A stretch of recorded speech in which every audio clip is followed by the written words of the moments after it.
Hi everyone.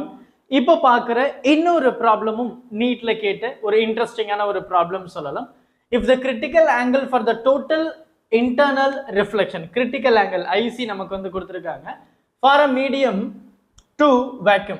Sorry, from a medium to vacuum. ஏன்னா எனக்கு வந்து ஒரு denser medium to rarer mediumல போனாதான் எனக்கு இந்த total internal reflections நடக்க போகுது. அதுல IC வந்து 45 டிகிரின்னு கொடுத்தாச்சு. 45 degree.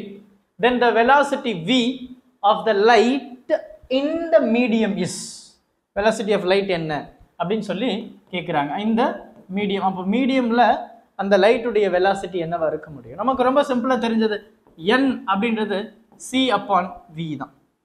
அப்போ எனக்கு c தெரியும், v தெரியாது. அப்போ v which is equal to c by n.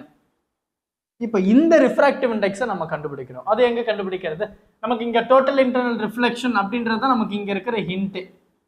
அப்போ n1 sin i n2 sin r. அப்போ total internal reflection tensor to rarer. அப்போ இது 1 ஆயிடும் ரேரர். அதோடைய ஆங்கிள் 90 டிகிரி. அப்போ அது 1 ஆயிடுச்சு.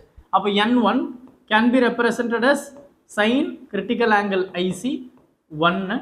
So n1 can be represented as 1 by sin IC and then இது வந்து பார்த்தோம் அப்படின்னா sin 45 டிகிரி கேள்வியில கொடுத்திருக்கு, நம்ம எதுவும் சொல்லல. கேள்வியில கொடுத்திருக்கு. அப்ப sin 45 டிகிரி 1 by root 2. அப்ப n can be represented as inverseல இருக்கு. அப்ப வெறும் root 2. அப்ப இதுதான் என்னுடைய refractive index. C என்னது? 3 into 10 to the power 8 and then refractive index is 2. இவ்வளவுதான் உங்களுடைய ஃபைனல் ஆன்சரா இருக்க போகுது.